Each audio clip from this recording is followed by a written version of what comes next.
ಸ್ತೋತ್ರವಾಗಲಿ. ದೇವನನ್ನಿದ್ದ ಹಾಗೆ ಇವತ್ತಿರುವ ಹಾಗೆ ನಿತ್ಯ ನಿರಂತರ ನಡೆಯಾಗಿದ್ದಾನೆ. ಆಮೇಲೆ ಹಲ್ಲೆಲೂಯಾ. ಸಂತೋಷವಾಗಿದ್ದೀರಾ? ಚೆನ್ನಾಗಿದ್ದೀರಾ? ಆರೋಗ್ಯವಾಗಿದ್ದೀರಲ್ಲ?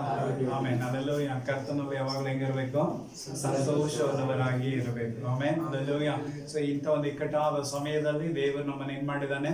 ಉಳಿಸಿ, ಕಾಪಾಡಿ, ರಕ್ಷಿಸಿ, ಸಾಕ್ಷಿಯಾಗಿ ಇಟ್ಟಿರೋದಕ್ಕಾಗಿ ದೇವರಿಗೆ ಸ್ತೋತ್ರವಾಗಲಿ. ಆಮೇಲೆ ಹಲ್ಲೆಲೂಯಾ. ವಾಕ್ಯವನ್ನು ನಾವು ಓದಿಕೊಳ್ಳೋಣ. ಇವತ್ತಿನ ವಾಕ್ಯ ಟಾಪಿಕ್ ಏನಂದ್ರೆ ಎಕ್ಸಾಂಪಲ್ ಆಫ್ ದ ಬಿಲೀವರ್ಸ್. ನಾವು ವಿಶ್ವಾಸಿಗಳಿಗೆ, ದೇವರ ಮಕ್ಕಳಿಗೆ ಅಥವಾ ಜನರಿಗೆ ಮಾದರಿಯಾಗಿ ಹೇಗೆ ಇರಬೇಕು ಎಂಬುದಾಗಿ ವಾಕ್ಯಗಳನ್ನು ನಾವೇನು ಮಾಡೋಣ? ಓದಿಕೊಳ್ಳೋಣ. 1ನೇ ತಿಮೋಥಿ ಬರೆದಂಥ ಪತ್ರಿಕೆ 4ನೇ ಅಧ್ಯಾಯ, 1 ತಿಮೋಥಿ ಚಾಪ್ಟರ್ 4 verse 12, 12ನೇ ವಚನವನ್ನು ನಾವು ಓದಿಕೊಳ್ಳೋಣ.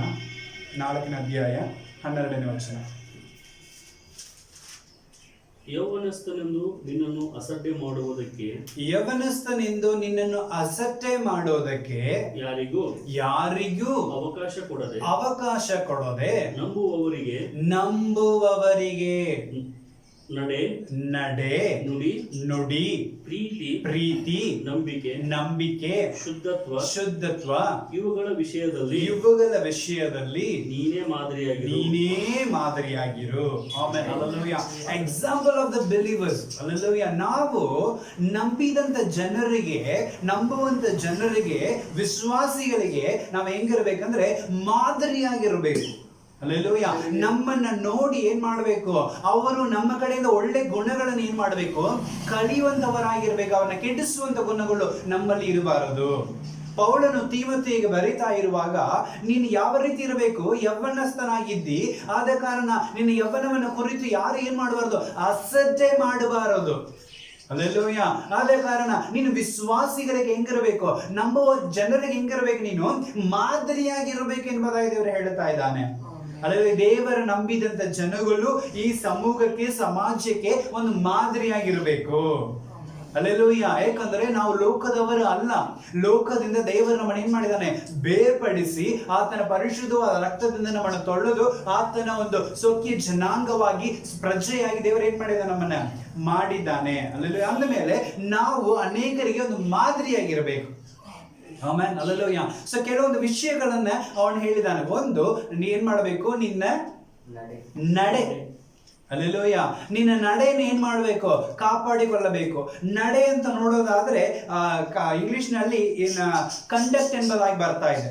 ಹಲ್ಲೆಲೂಯಾ. ಕಂಡಕ್ಟ್ ಅಂದ್ರೆ ಈಗ ಸ್ಕೂಲು, ಶಾಲೆಗಳಲ್ಲೆಲ್ಲ ನೀವು ಹೋಗುವಾಗ ಒಂದು ಶಾಲೆಯಿಂದ ಇನ್ನೊಂದು ಶಾಲೆಗೆ ಹೋಗ್ಬೇಕಂದ್ರೆ ಕಂಡಕ್ಟ್ ಸರ್ಟಿಫಿಕೇಟ್ ಬೇಕು ಅಂತ ಹೇಳ್ತಿದ್ರು.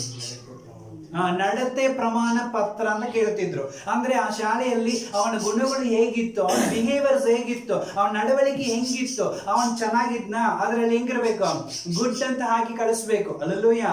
ಇಲ್ಲಪ್ಪ, ಇವಾಗ ಕ್ಲಾಸಿಗೆ ಸರಿಯಾಗಿ ಅಟೆಂಡ್ ಆಗೋದಿಲ್ಲ, ಸರಿಯಾಗಿ ಪ್ರೇಯರ್ ನಿಂದ್ರೋದಿಲ್ಲ, ಸರಿಯಾಗಿ ಏನ್ ಮಾಡೋಂಗಿಲ್ಲ, ಇವನು ಕಲಿಯೋಂಗಿಲ್ಲ, ಎಲ್ಲರಿಗೂ ವಿರೋಧವಾಗಿ ಮಾತಾಡ್ತಾನೆ, ಈ ರೀತಿಯಾಗಿದ್ರೆ ಆ ಕಂಡಕ್ಟ್ ಸರ್ಟಿಫಿಕೇಟ್ ಕೊಡೋದೇ ಇಲ್ಲ. ಕೊಟ್ಟರು ಅದ್ರಲ್ಲಿ ಬ್ಯಾಡ್ ಅಂತ ಹಾಕೊಡ್ತಾರೆ. ಬ್ಯಾಡ್ ಅಂತ ಹಾಕಿದ್ರೆ ಬೇರೆ ಯಾರು ಎಲ್ಲಿಗೆ ಏನ್ ಮಾಡೋದಿಲ್ಲ, ಅವ್ರನ್ನ ಕರ್ಕೊಳ್ಳೋಂಗಿಲ್ಲ. ಯಾಕಂದ್ರೆ ಶಾಲೆಗೆ ಬೇಕಾಗಿರೋ ಡಿಸಿಪ್ಲಿನ್ ಅಂತ ಹೇಳ್ತಾ ಇರ್ತಾರೆ. ಅಲ್ಲೆಲ್ಲ ಮಕ್ಕಳು, ಯಾಕಂದ್ರೆ ಅವ್ರನ್ನು ಎಲ್ಲಿ ಬೇಕಂದ್ರೂ ಓದಬಹುದು, ಆದ್ರೆ ಶಾಲೆಗೆ ಹೋಗಿ ಏನ್ ಕಲಿತ್ಕೊಂಡ್ ಬರ್ಬೇಕು? ಅವರು ಶಿಸ್ತನ್ನು ಕಲಿತ್ಕೊಂಡ್ ಬರ್ಬೇಕು. ಅದಕ್ಕಾಗಿ ಶಾಲೆಗೆ ಏನ್ ಮಾಡ್ತಾ ಇರೋದು ಕಲಿಸ್ತಾ ಇರೋದಲ್ಲ. ಹಲ್ಲೆಲೂಯಾ. ಸೊ ಅದೇ ಪ್ರಕಾರವಾಗಿ ನಮ್ಮ ಜೀವಿತದಲ್ಲಿ ನಾವು ಪರಲೋಕಕ್ಕೆ ಹೋಗ್ಬೇಕಂದ್ರೆ ಈ ಲೋಕದಲ್ಲಿ, ಸಭೆಯಲ್ಲಿ ನಮ್ಮ ಕಾಂಟ್ಯಾಕ್ಟ್ ಹೆಂಗಿರ್ಬೇಕು? ಚೆನ್ನಾಗಿರ್ಬೇಕು. ಹಲ್ಲೆಲೂಯಾ. ನನ್ನ ನಡವಳಿಕೆ ಚೆನ್ನಾಗಿರ್ಬೇಕು, ನನ್ನ ನಡತೆ. ಇನ್ನು ತಮಿಳಿನಲ್ಲಿ ನೋಡೋದಾದ್ರೆ ನಡತೆ ಎಂಬುದಿದೆ. ಹಲ್ಲೆಲೂಯಾ. ನನ್ನ ನಡತೆ ಹೆಂಗಿರ್ಬೇಕು?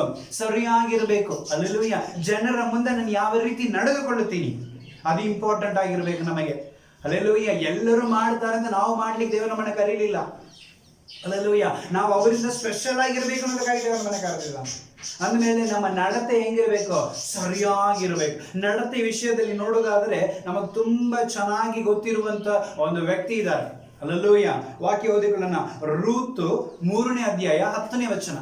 ರೂತಲು 3ನೇ ಅಧ್ಯಾಯ 10ನೇ ವಚನವನ್ನ ನಾವು ಓದಿಕೊಳ್ಳೋಣ. ಅಲ್ಲಿ ರೂತ್ ಒಂದು ವ್ಯಕ್ತಿಯ ಒಂದು ನಡತೆಯನ್ನು ಕುರಿತು ನಾವು ನೋಡುತ್ತಾ ಇದ್ದೇವೆ. 3ನೇ ಅಧ್ಯಾಯ 10ನೇ ವಚನ. ಆಗ ಅವನು ನನ್ನ ಮಗಳೇ, ಹ್ಮ್. ಯೆಹೋವನಿಂದ ನಿನಗೆ ಆಶೀರ್ವಾದವಾಗಲಿ. ಯೆಹೋವನಿಂದ ನಿನಗೆ ಆಶೀರ್ವಾದವಾಗಲಿ.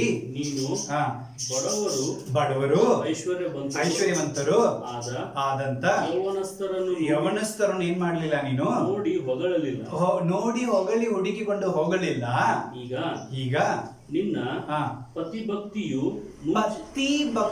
ವಾಕ್ಯ ಹೇಳ್ತದೆ, ಪತಿ ಭಕ್ತಿಯು ಮುಂಚೆಗಿಂತ ವಿಶೇಷವಾಗಿ ಈಗ ಏನಾಗಿದೆ, ಪ್ರಚಿತವಾಗಿದೆ. Amen, hallelujah.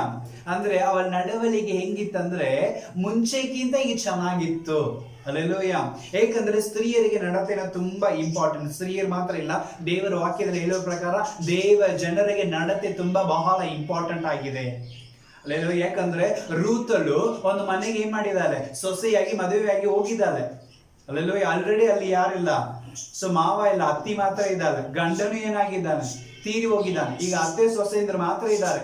ಸೊ ಆ ಅತ್ತೆ ಇಬ್ರು ಸೊಸೆಯಂದ್ರು, ಒಬ್ಬಾಕಿ ರೂತ್, ಇನ್ನೊಬ್ಬಾಕಿ ಓರ್ಬಾಲ್ ಎಂಬುದಾಗಿ. ಹಲ್ಲೆಲೂಯಾ. ಸೊ ಹಾಗಾಗಿ ಅಪ್ಪ ನೀವೆಲ್ಲ ಇನ್ನೂ ಚಿಕ್ಕ ಹುಡುಗಿಯಾರಿದ್ದೀರಿ, ಯವನಸ್ಥರಾಗಿದ್ದೀರಿ. ಅದೇ ಕಾರಣ ಏನ್ ಮಾಡ್ರಿ, ನೀವು ನಿಮ್ ದಾರಿ ನೋಡಿ ನೀವು ಯಾವ್ದಾವ್ ಮದುವೆ ಮಾಡ್ಕೊಂಡು ಹೋಗ್ಬಿಡ್ರಿ, ನನಗಿನ್ನು ಮಕ್ಕಳು ಇಲ್ಲ, ಮತ್ತೆ ನಾನ್ ನಿಮ್ಮನ್ನ ಇಟ್ಕೊಂಡು ಏನ್ ಮಾಡ್ಲಿ, ಹೋಗ್ಬಿಡ್ರಿ ಅಂತ ಹೇಳುವಾಗ ಓರ್ಬಾಲ್ ಏನ್ ಮಾಡ್ತಾಳೆ, ಆಯ್ತತಿ ನೀನ್ ಹೇಳೋದು ಸರಿ ಐತಿ ಅಂತ ಹೇಳಿ ಅವಳು ಏನ್ ಮಾಡ್ತಾಳೆ, ಬೇರೆ ಒಂದು ಸಂಸಾರವನ್ನ ಕಟ್ಟಿಕೊಂಡು ಅಲ್ಲಿಂದ ದೂರ ಹೋದ್ಲು.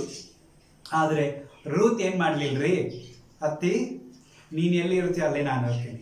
ದೇವರೇ ನಮ್ಮ ಈ ಮನೆಗೆ ಅಂತ ನನ್ನ ಕಳಿಸಿದ ಮೇಲೆ ನೀನ್ ಏನ್ ಹೇಳ್ತೀಯ ಅದನ್ನ ಕೇಳಬೇಕು. ಸೊ ಸಾಯೋ ತನಕ ನಾನು ನಿನ್ನ ಬಿಟ್ಟು ಹೋಗೋಂಗೇ ಇಲ್ಲ. Amen, hallelujah. ಸೊ ಅಂತ ಹೇಳಿ ಅವಳು ಎಲ್ಲಿ ಇರ್ತಾಳೋ, ನಗೋಮಿ ಎಲ್ಲಿ ಇರ್ತಾಳೋ ಅಲ್ಲೇ ರೂತಲು ಇದ್ದಳು. Amen, hallelujah. ಹಾಗಾಗಿ ನಗೋಮಿ ಏನ್ ಮಾಡಿಲ್ಲ, ರೂತನನ್ನ ಕೈ ಬಿಡ್ಲಿಲ್ಲ. ಅವಳಿಗೆ ಬೇಕಾಗಿರೋ ಒಳ್ಳೆ ಸಂಬಂಧವನ್ನ ಏನ್ ಮಾಡಿಲ್ಲ, ಅವಳು ಹುಡುಕಿ ಕೊಟ್ರು. ಹಲ್ಲೆಲೂಯಾ. ಅದು ಸಂಬಂಧ ಅಂದ್ರೆ ಬೇರೆ ಯಾವುದೋ ಹುಡುಗರ ಹತ್ರ ಹೋಗಿ ಏನು ಸಂಬಂಧ ಮಾಡ್ಲಿಲ್ಲ. ಅವನ ವಾಕ್ಯ ಹೇಳ್ತಾ ಇದೆ ನೋಡ್ರಿ, ಪೋವಾಸ್ ಎಂಬುದಾಗಿರುವಂತ ಒಂದು ವ್ಯಕ್ತಿ. Amen, hallelujah. ಅವನು ಈಕೆಗೆ ಯಾವ್ದು ಸೋದರ ಸಂಬಂಧ ಬರುತ್ತೆ. ಹಲ್ಲೆಲೂಯಾ. ಹಾಗಾಗಿ ಅವನ ಹತ್ರ ಏನ್ ಮಾಡ್ತಾಳೆ, ಈಗಿನ ಕಳಿಸ್ಕೊಡ್ತಾರೆ, ನೀನ್ ಹೋಗಿ ಅವನ ಪಾದದಲ್ಲಿ ಕುತ್ಕೋ, ಅವನ ಹತ್ರ ಕೇಳು, ಬೇಡು.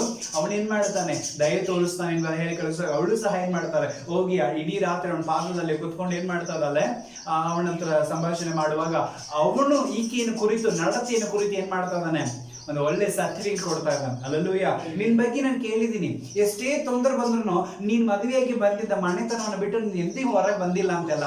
ಎಷ್ಟು ಕಷ್ಟ ಆದ್ರೂ ನಿನ್ನ ಅತ್ತೆನ ಬಿಟ್ಟು ಏನ್ ಮಾಡ್ಲಿಲ್ಲ, ನೀನು ದೂರ ಹೋಗ್ಲಿಲ್ಲ ಅಂತೆಲ್ಲ. ಆದ ಕಾರಣ ನೀನು ಗುಣವಂತಿಯಾದ ಸ್ತ್ರೀ ಎಂಬುದಾಗಿ ನನಗೆ ಚೆನ್ನಾಗಿ ಗೊತ್ತಿತ್ತು. ಆದ್ರೆ ನೀನು ಬಡವರು ನೋಡ್ಕೊಂಡು ಹೋಗ್ಲಿಲ್ಲ.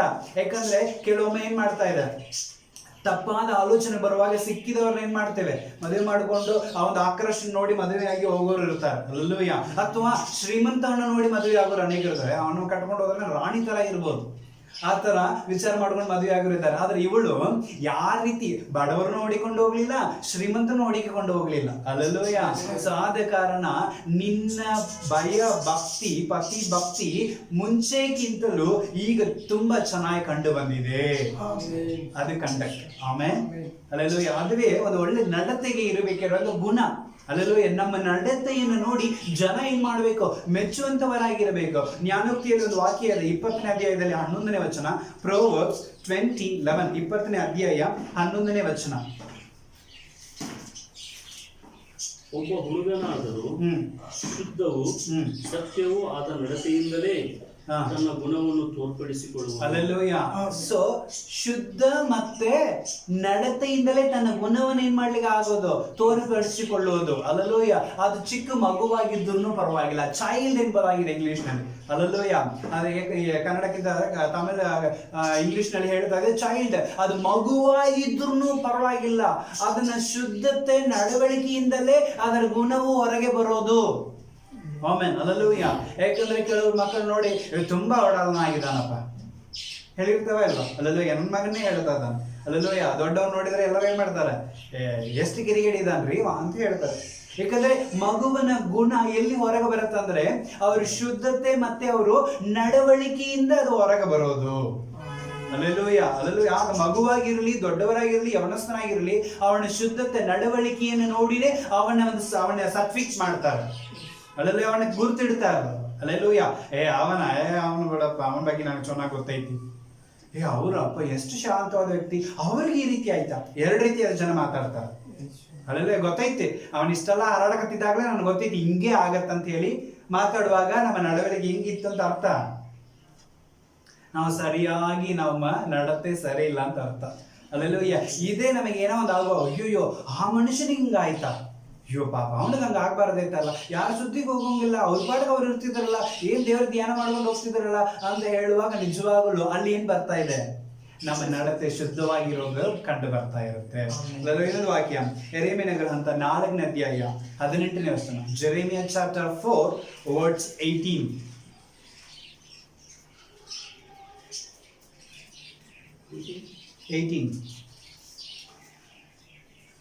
ಯೆರೆಮೀಯ 4ನೇ ಅಧ್ಯಾಯ. ನಿನ್ನ ನಡತೆಯು ನಿನ್ನ ಕೃತ್ಯಗಳು ಈ ಕಷ್ಟವನ್ನು ನಿನಗೆ ಒದಗಿಸಿವೆ. Amen, hallelujah. ನಿನ್ನ ನಡತೆಯು ಮತ್ತೆ ನಿನ್ನ ಕ್ರಿಯೆಗಳು ಈ ಕಷ್ಟವನ್ನು ನಿನಗೆ ಬರಮಾಡಿದೆ. Amen, hallelujah. ನನಗೆ ಒಳ್ಳೇದಾಗಬೇಕಂದ್ರೂ ಕೆಟ್ಟದಾಗಬೇಕಂದ್ರೂ ನನ್ನ ನಡತೆಯಿಂದಲೇ ಆಗೋದು. ಹಲ್ಲೆಲೂಯಾ. ಸೊ ನನ್ನ ನಡತೆ ಸರಿಯಾಗಿದ್ರೆ ನನಗೆಲ್ಲವೂ ಸರಿಯಾಗಿಯೇ ನಡೆಯುತ್ತೆ. ಅಲ್ಲೆಲ್ಲ ಈ ಜನ ನನ್ನ ನಂಬುತ್ತಾರೆ, ಹಾಗಾಗಿ ನನಗೆಲ್ಲ ಒಳ್ಳೇದಾಗತ್ತೆ. ನನ್ನ ನಡತೆ ಸರಿ ಇಲ್ಲ ಅಂದ್ರೆ ಖಂಡಿತವಾಗಿ ಏನಾಗುದಿಲ್ಲ, ನನಗೆ ಒಳ್ಳೇದಾಗೋದಿಲ್ಲ. ನನ್ನ ಕಷ್ಟಕ್ಕೆ ಕಾರಣವು ನಾನೇ ಆಗಿರ್ತೀನಿ, ನನ್ನ ನಡತೆಯೇ ಆಗಿರುತ್ತೆ. ಆಮೆನ್, ಅಲ್ಲೆಲ್ಲ ಯಾವುದೇ ಕಾರಣ ನನ್ನ ನಡತೆ ಹೆಂಗಿರ್ಬೇಕು, ಸರಿಯಾಗಿರ್ಬೇಕು. ಅಲ್ಲೆಲ್ಲೂಯ್ಯ. ಅದು ಒದರೋದು ನಾಯಿ ಗುಣ ಒದರೋದೆ, ಅಲ್ಲೆಲ್ಲ ಅದಕ್ಕೆಲ್ಲ ತಲೆಗೆಡ್ಸ್ಕೊಬಾರ್ದು. Amen, hallelujah. ಸೊ ನಾವು ಹೆಂಗಿರ್ಬೇಕು, ನಮ್ಮ ನಡತೆಯನ್ನ ನಾವು ಹೆಂಗಿರ್ಬೇಕು, ಸರಿಯಾಗಿ ಇಟ್ಟುಕೊಳ್ಳಬೇಕು. ಅದು ಮಗುವಾಗಿರಲಿ, ದೊಡ್ಡವರಾಗಿರಲಿ, ಯವನಸ್ಥನಾಗಿರಲಿ, ನಮ್ಮ ನಡತೆ ಹೆಂಗಿರ್ಬೇಕು, ಸರಿಯಾಗಿರ್ಬೇಕು. ನಮ್ಮ ನಡತೆ ಸರಿಯಾಗಿರೋದಾದರೆ ನಾವು ದೇವರ ರಾಜ್ಯವನ್ನ ಕಾಣಬಹುದು. Amen, hallelujah. ಎರಡನೇದಾಗಿ ವಾಕ್ಯ ಹೇಳ್ತಾ ಇದೆ, ನಿನ್ನ ನುಡಿ. ಹಲ್ಲೆಲೂಯಾ. ಸೊ ನೀನು ವಿಶ್ವಾಸಿಗಳಿಗೆ ಮಾದರಿಯಾಗಿರ್ಲಿಕ್ಕೆ ಒಂದು ನಡತೆ ಸರಿಯಾಗಿರಬೇಕು. ಎರಡನೇದು ನಿನ್ನ ನುಡಿ ಯಾವಾಗಲೂ ಶ್ರದ್ಧೆಯಿಂದ ಇರಬೇಕು. ಹಲ್ಲೆಲೂಯಾ. ನಿನ್ನ ನಡೆಯಾಗಲಿ ನಿನ್ನ ನುಡಿಯಾಗಲಿ ಅದು ವಿಶ್ವಾಸಿಗಳಿಗೆ ಮಾದರಿಯಾಗಿರಬೇಕು. ಆಮೆನ್. ಬಿಲೀವರ್ಸ್ ಹೆಂಗಿರ್ಬೇಕು, ಅದು ಮಾದರಿಯಾಗಿರ್ಬೇಕು. ಅದರ ವಾಕ್ಯ ಹೇಳ್ತಾ ಇದೆ, ಜೇಮ್ಸ್ ಯಾಕೋಬನ ಬರೆದಂತ ಪತ್ರಿಕೆ 3ನೇ ಅಧ್ಯಾಯ 2ನೇ ವಚನ. James chapter 3 words 2.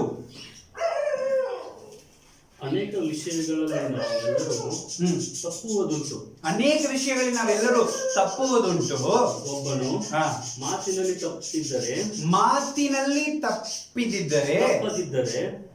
ತಪ್ಪದಿದ್ದರೆ ಅವನು ಶಿಕ್ಷಿತನು ತನ್ನ ದೇಹವನ್ನೆಲ್ಲ ಸ್ವಾಧೀನಪಡಿಸಿಕೊಳ್ಳುವುದಕ್ಕೆ ಸಮರ್ಥನೂ ಆಗಿದ್ದಾನೆ. ಹಲ್ಲೆಲೂಯಾ. ಮಾತು ತಪ್ಪದೇ ಇರುವವನು ಅವನು ಪರಿಪೂರ್ಣ ಪುರುಷನಾಗಿರ್ತಾನೆ ಎಂಬುದಾಗಿ ವಾಕ್ಯ ಇದೆ. Hallelujah. He is A gentle and perfect man ಎಂಬುದಾಗಿ ವಾಕ್ಯದಲ್ಲಿ ಇದೆ. ಹಲ್ಲೆಲೂಯಾ. ಅಂದ್ರೆ ಏನಂತಾರೆ, ಮಾತು ಸರಿಯಾಗಿರಬೇಕು, ಮಾತು ತಪ್ಪಿದವರಾಗಿರಬಾರದು. ಹಲ್ಲೆಲೂಯಾ. ಯಾಕಂದ್ರೆ ದೇವರ ಮಕ್ಕಳಿಗೆ ತುಂಬಾ ಇಂಪಾರ್ಟೆಂಟ್ ಆಗಿರುವಂತ ಒಂದಂದ್ರೆ ನುಡಿ.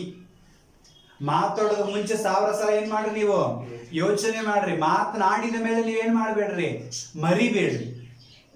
ಹಲ್ಲೆಲೂಯಾ. ಅರ್ಥ ಆಯ್ತಲ್ಲ. ಮಾತು ತಪ್ಪಿದವನಾಗಿದ್ರೆ ನೀನು ಪರಿಪೂರ್ಣ ಮನುಷ್ಯನಲ್ಲ. ಹಾಗಾಗಿ ನಿನ್ನ ನುಡಿ ಸರಿಯಾಗಿರ್ಬೇಕು. ಹೇಳಿದನ್ನ ಮಾಡ್ಬೇಕಿಲ್ಲ ಅಂದ್ರೆ ಹೇಳಲೇಬಾರ್ದು, ಬಾಯಿನಲ್ಲಿ ಮಾತು ಬರಲೇಬಾರದು. ಹಲ್ಲೆಲೂಯಾ. ಅಂದರೆ ಮಾತ್ರ ನೀ ಪರಿಪೂರ್ಣ ಪುರುಷನಾಗ್ಲಿಕ್ಕೆ ಸಾಧ್ಯ. ಅದೊಂದು ಮಾದರಿ. ಹಲ್ಲೆಲೂಯಾ. ಯಾಕಂದ್ರೆ ನಿಜವಾಗಲೂ ನಮ್ಮ ಮಾತು ಮೇಲೆ ಒಬ್ಬರಿಗೆ ಭರವಸೆ ಬರಬೇಕಂದ್ರೆ ನೀನ್ ಮಾತು ತಪ್ಪದವನಾಗಿರ್ಬೇಕು. ಇಲ್ಲ ಅಂದ್ರೆ ನೀನ್ ಬರ್ತೀನಿ ಅಂತ ಹೇಳಿ ಬರ್ಲಿಲ್ಲ ಅಂದ್ರೆ 1 ಸಲ 2 ಸಲ ನೋಡ್ತಾನೆ, 3ನೇ ಸಲ ಅವ್ನು ಸುಮ್ಮನೆ ಹೇಳ್ತಾನ, ಮಾರ ಅವ್ನು ಬರೋಂಗಿಲ್ಲ. ಮುಗಿದೋಯ್ತಾ? ಏನಾಯ್ತಲ್ಲಿ ಜಡ್ಜ್ಮೆಂಟ್? ಬರೋಂಗಿಲ್ಲ ಅಂತ ಆಯ್ತು. ಅಲ್ಲೆಲ್ಲೂಯ್ಯ. ಅವನ ಮಾತು ನಂಬೋಂಗಿಲ್ಲ ಅಂತ ಆಯ್ತು. ಸುಮ್ಮನೆ ಖಾಲಿ ಪಿಲಿ ಮಾತಾಡೋದು ಮನುಷ್ಯ ಅಂತ ಆಯ್ತು. ಹಲ್ಲೆಲೂಯಾ. ಹಾಗಾಗಿ ದೇವ್ರ ಮಕ್ಕಳಿಗೆ ಬೇಕಾಗಿರೋ ಗುಣಗಳಲ್ಲಿ ತುಂಬಾ ಇಂಪಾರ್ಟೆಂಟ್ ಆಗಿರೋದು ಗುಣ ಯಾವುದಂದ್ರೆ ನುಡಿ. ಬಾಯಿನಲ್ಲಿ ಬರುವಂತ ಮಾತುಗಳು ತುಂಬಾ ಯೋಗ್ಯವಾಗಿರಬೇಕು, ಪರಿಶುದ್ಧವಾಗಿರ್ಬೇಕು, ಮೆಚ್ಚುವಂತದಾಗಿರ್ಬೇಕು. ಹಲ್ಲೆಲೂಯಾ. ಮತ್ತೆ ಮಾತು ಕೊಟ್ರೆ ತಪ್ಪದವನಾಗಿರ್ಬೇಕು. ಯಾಕಂದ್ರೆ ನನ್ನ ದೇವರು ಮಾತು ಕೊಟ್ರೆ ತಪ್ಪಂಗಿಲ್ಲ. ಹಲ್ಲೆಲೂಯಾ. ವಾಗ್ದಾನಗಳನ್ನು ಪ್ರಭು ಅವನು. ಹಲ್ಲೆಲೂಯಾ. ಹಾಗಾಗಿ ಅವರ ಮಕ್ಕಳಾಗಿರುವಂತ ನಾವು ನಿಜವಾಗ್ಲೂ ಹೆಂಗಿರ್ಬೇಕು, ಮಾತು ತಪ್ಪದವರಾಗಿರ್ಬೇಕು. ಮಾತು ತಪ್ಪದವರಾಗಿ ನೀವಿರೋದಾದ್ರೆ ಪರಿಪೂರ್ಣ ಪುರುಷರಾಗಿರ್ತೀರಿ. ಹಲ್ಲೆಲೂಯಾ. ವಾಕ್ಯ ಓದಿಕೊಳ್ಳೋಣ. ನಂಬರ್ಸ್ 32. ನಂಬರ್ಸ್ ಅಂದ್ರೆ ಏನ್ ಕನ್ನಡದಲ್ಲಿ? ಅರಣ್ಯಕಾಂಡ 30ನೇ ಅಧ್ಯಾಯ 2ನೇ ವಚನ. ಯಾವನಾದರೂ ಯೆಹೋವನಿಗೆ ಹರಕೆ ಮಾಡಿದರೆ ಹಾ ಇಲ್ಲವೇ ಹ್ಮ್. ತಾನು ಯಾವುದಾದರೂ ಒಂದನ್ನು ಮುಟ್ಟದೆ ಇರುವೆನೆಂದು ಆಣೆ ಇಟ್ಟುಕೊಂಡರೆ ಅವನು ಹಾ. ತನ್ನ ಮಾತನ್ನು ಮೀರದೆ ಹೇಳದಂತೆಯೇ ನೆರವೇರಿಸಬೇಕು. ಆಮೇಲೆ ತನ್ನ ಮಾತನ್ನ ಮೀರದಂತೆ ಹೇಳಿದ್ದನ್ನೇ ಏನ್ ಮಾಡ್ಬೇಕು, ಅವನು ನೆರವೇರಿಸಬೇಕು. ಹಲ್ಲೆಲೂಯಾ. ಅರ್ಥ ಐತ್ರಿ? ನೀ ದೇವರಿಗೆ ಅರಿಕೆ ಮಾಡಿದನು ಸರಿ, ಮನುಷ್ಯನಿಗೆ ಭರವಸೆ ಕೊಟ್ಟನು ಸರಿ, ನೀನು ಹೇಳಿದಂತೆ ನೀನ್ ನಡೀಬೇಕು, ನೀನ್ ನುಡಿದಂತೆ ನೀನ್ ಮಾಡಬೇಕು. ಹಲ್ಲೆಲೂಯಾ. ಅರ್ಥ ಆಯ್ತಲ್ಲ? ಸೊ ಇಲ್ಲ ಅಂದ್ರೆ ನೀ ಏನ್ ಮಾಡಬೇಡ, ಮಾತಾಡಬೇಡ, ಹರಿಗೆ ಹೊತ್ಕೊಳ್ಬೇಡ ದಯವಿಟ್ಟು. ಅದುವೇ ನಮ್ಮ ಜೀವಿತದಲ್ಲಿ ತುಂಬಾ ಶಾಪವಾಗಿರೋದು, ನಮ್ಮ ಆಶೀರ್ವಾದಕ್ಕೆ ಅಡ್ಡಿಯಾಗಿರೋದು. ಆಮೇನ್. ಹಲ್ಲೆಲೂಯಾ. ಸೊ ವಿಶ್ವಾಸಿಗಳಿಗೆ ಮಾದರಿಯಾಗಿರ್ಬೇಕಂದ್ರೆ ನಾನು ನುಡಿಯುವಂತ ನುಡಿಗಳು ಹೆಂಗಿರ್ಬೇಕು, ನಾನು ಮಾತಾಡಿದ ಮಾತುಗಳು ಹೆಂಗಿರ್ಬೇಕು, ನೆನಪಿನಲ್ಲಿಯೂ ಇರಬೇಕು, ಅದನ್ನ ನೆರವೇರಿಸಲಿಕ್ಕೆ ಶಕ್ತರಾಗಿರಬೇಕು. ಹಲ್ಲೆಲೂಯಾ. ಅಂದ್ರೆ ಮಾತ್ರ ನಮ್ಮ ಜೀವಿತದಲ್ಲಿ ಇನ್ನೊಬ್ಬರಿಗೆ ಮಾದರಿಯಾಗಿರಲಿಕ್ಕೆ ಸಾಧ್ಯತೆ ಉಂಟು. ಆಮೇನ್. ಹಲ್ಲೆಲೂಯಾ. ಸೊ ನಮ್ಮ ನುಡಿ ಹೆಂಗಿರ್ಬೇಕು, ನಮ್ಮ ಹತೋಟಿನಲ್ಲಿ ಇರಬೇಕು. ಬಾಯಿ ಒಳಗೆ ಇರೋ ತನಕ ಸಮಸ್ಯೆ ಇಲ್ಲ ರೀ, ಹೊರಗೆ ಬಂದ ಮೇಲೆ ಅದು ನಮ್ದಲ್ಲ. ಆಮೇನ್. ಹಲ್ಲೆಲೂಯಾ. ಅದಕ್ಕಾದ್ಮೇಲೆ ನಾವು ಅದನ್ನ ಮುಚ್ಚಿ ಮರೆ ಮಾಡ್ಲಿಕ್ಕೆ ಏನ್ ಮಾಡಿದ್ರು ಹೊರಗೆ ಬಿದ್ದಿದ್ದು ಮತ್ತೆ ಒಳಗೆ ಹಾಕೊಳ್ಳಿಕ್ಕೆ ಬರೋದಿಲ್ಲ. ನಾಯಿ ತಾನು ಕಾರಿದ್ದನ್ನ ಕಕ್ಕಿದ್ದನ್ನ ತಾನೇ ತಿನ್ನತ್ತೆ. ಆ ತರ ನಾವಲ್ಲ, ನಾವೇನು ನಾಯಿಗಳಲ್ಲ. ಒಂದ್ಸಾರಿ ಬಿದ್ದ ಮೇಲೆ ಬಿದ್ದಿದ್ದೆ ಮುಗೀತು. ಆಮೇಲೆ ಎಷ್ಟು ಪಶ್ಚಾತ್ತಾಪ ಪಟ್ರು ಮತ್ತೆ ಏನ್ ಮಾಡ್ಲಿಕ್ಕೆ ಆಗೋದಿಲ್ಲ, ವಾಪಸ್ ತಗೊಳಕ್ ಆಗೋಂಗಿಲ್ಲ. ಸೊ ದೇವರ ಮಕ್ಕಳಿಗೆ ಇಂಪಾರ್ಟೆಂಟ್ ಆಗಿರೋದು ಯಾವ್ದಂದ್ರೆ ನುಡಿ. ದೇವರಿಗೆ ಹರಿಕೆ ಮಾಡಿಕೊಳ್ಳುವಾಗಲೂ ಸರಿ, ಮನುಷ್ಯರ ಹತ್ರ ಮಾತಾಡುವಾಗಲೂ ಸರಿ. ಸೊ ನಿಮ್ಮ ಬಾಯಿನ ನುಡಿಗಳು ಹೆಂಗಿರ್ಬೇಕು, ಸರಿಯಾಗಿರಬೇಕು. ಯಾಕಂದ್ರೆ ಕೆಲವೊಬ್ಬರಿಗೆ ಪ್ರಾರ್ಥನೆ ಮಾಡುವಾಗಲೂ ಸರಿ, ಏನ್ ಪ್ರಾರ್ಥನೆ ಮಾಡ್ತಾ ಇದ್ರು ಗೊತ್ತಾಗೋದಿಲ್ಲ. ದೇವರು ಹಂಗೆ ಹೇಳ್ತಾ ಇದ್ದಾನೆ, ಅವರೆಲ್ಲ ಅಜ್ಞಾನಿಗಳು. ಹಲ್ಲೆಲೂಯಾ. ಏನ್ ಪ್ರಾರ್ಥನೆ ಮಾಡ್ತಾನೆ ಗೊತ್ತಿಲ್ಲದೆ ಹೇಳಿದನ್ನೇ ಪದೇ ಪದೇ ಪದೇ ಪದೇ ಪದೇ ಹೇಳ್ತಾ ಇದ್ರೆ ಅವರೆಲ್ಲ ಯಾರವರು? ಅಜ್ಞಾನಿಗಳೆಂಬುದಾಗಿ ವಾಕ್ಯ ಇದೆ. ಹಲ್ಲೆಲೂಯಾ. ಸೊ ನಾವು ದೇವರ ಮಕ್ಕಳು ಹೆಂಗಿರ್ಬೇಕು, ನಮ್ಮ ನುಡಿ ಸರಿಯಾಗಿರ್ಬೇಕು. ಹಲ್ಲೆಲೂಯಾ. ಸಾಕ್ಷಿ ಹೇಳುವಾಗಲೂ ನಾವು ಯೋಚನೆ ಮಾಡಿ ನಿಧಾನವಾಗಿ ಯಾವುದನ್ನ ಹೇಳ್ತಾ ಇರ್ತೀವಿ ಅಂತ ಸಾಕ್ಷಿ ಹೇಳ್ಬೇಕು. ರಿಕ್ವೆಸ್ಟ್ ನ ಕೊಡುವಾಗಲೂ ಅದೇ ಪ್ರಕಾರವಾಗಿ ಕೊಡ್ತಾ ಇರಬೇಕು.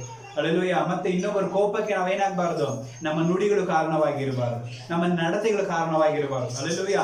ನಡೆ ಮತ್ತೆ ನುಡಿ ಎರಡು ತುಂಬಾ ಇಂಪಾರ್ಟೆನ್ಸ್. ಅಣ್ಣ ತಮ್ಮ ಇದ್ದ ಹಾಗೆ, ಎರಡೂ ಸರಿಯಾಗಿದ್ರೆ ಮಾತ್ರ ನೀವು ಪರಿಪೂರ್ಣ ಮನುಷ್ಯನಾಗಲಿಕ್ಕೆ ಸಾಧ್ಯ. ಇದು ಎರಡರಲ್ಲಿ ಒಂದು ತಪ್ಪಿ ಹೋದ್ರು ನೀವು ಪರಿಪೂರ್ಣತೆಯನ್ನು ಹೊಂದಿಕೊಳ್ಳಲಿಕ್ಕೆ ಸಾಧ್ಯತೆ ಇಲ್ಲ. ಮೂರನೇದಾಗಿ ನಾವು ನೋಡ್ತಾ ಇದ್ದೇವೆ ಪ್ರೀತಿ, ಇನ್ ಚಾರಿಟಿ, ಲವ್. ಹಲ್ಲೆಲೂಯಾ. ಇದರ ಬಗ್ಗೆ ನಾವು ತುಂಬಾ ಜಾಸ್ತಿ ನೋಡಿದ್ವಿ. ಹಲ್ಲೆಲೂಯಾ. ಯೇಸು ಸ್ವಾಮಿ ಕೂಡ ಹೇಳಿದ್ದಾನೆ, ಮ್ಯಾಥ್ಯೂ 22ನೇ ಅಧ್ಯಾಯ 37, 38, 39ನೇ ವಚನದಲ್ಲಿ ದೇವರು ಹೇಳಿದ ಆಜ್ಞೆಗಳಲ್ಲಿ ಎರಡೇ ಆಜ್ಞೆಯನ್ನು ತುಂಬಾ ಎತ್ತಿ ಹೇಳ್ತಾ ಇದ್ದಾನೆ. ನಿನ್ನ ದೇವರಾಗಿರುವಂತ ಯೆಹೋವನಲ್ಲಿ ಪರಿಪೂರ್ಣವಾಗಿಯೂ ಮನಸ್ಸಿನಿಂದಲೂ ಬುದ್ಧಿಯಿಂದಲೂ ಆತ್ಮದಿಂದಲೂ ಆತನ ಏನ್ ಮಾಡು, ನೀನು ಪ್ರೀತಿಸು, ಆರಾಧಿಸು. ಆಮೇಲೆ ಹಲ್ಲೆಲೂಯಾ. ಇದಕ್ಕೆ ಸಂಬಂಧಪಟ್ಟ ಇನ್ನೊಂದು ಯಾವ್ದಂದ್ರೆ, ನಿನ್ನ ಹಾಗೆ ನಿನ್ನ ನೆರೆಯವನನ್ನು ಕೂಡ ಏನ್ ಮಾಡು, ನೀನು ಪ್ರೀತಿಸು. ಮುಗಿದೋಯ್ತು ಇದ್ರಲ್ಲಿ. ನನ್ನನ್ನ ಪ್ರೀತಿ ಮಾಡ್ತೀನಿ ಅಂದ್ರೆ ಇನ್ನೊಬ್ಬರನ್ನ ಪ್ರೀತಿ ಮಾಡಲೇಬೇಕು. ನನ್ನ ನೆರೆಯವನು, ನನ್ನ ನಂಬಿದವರು, ನನ್ನ ಹತ್ರ ಇದ್ದವರಿಗೆ ಯಾವುದೇ ಮುಚ್ಚುಮರೆ ಇಲ್ಲದೆ ನಾನೇನ್ ಮಾಡ್ಬೇಕು, ನಾನು ಪ್ರೀತಿಯನ್ನು ತೋರಿಸಬೇಕು. ಹಲ್ಲೆಲೂಯಾ. ಯಾಕಂದ್ರೆ ಶಾಶ್ವತವಾಗಿ ನಾವಿಲ್ಲಿ ಇರೋದಿಲ್ಲ, ಯಾವುದನ್ನು ಕಟ್ಟಿಕೊಂಡು ಹೋಗೋದಿಲ್ಲ. ಹೋಗುವಾಗ ಖಾಲಿ ನಾವು ಮಣ್ಣಿಂದ ಬಂದಿವಿ, ಮಣ್ಣಿಗೆ ಹೋಗ್ತೀವಿ.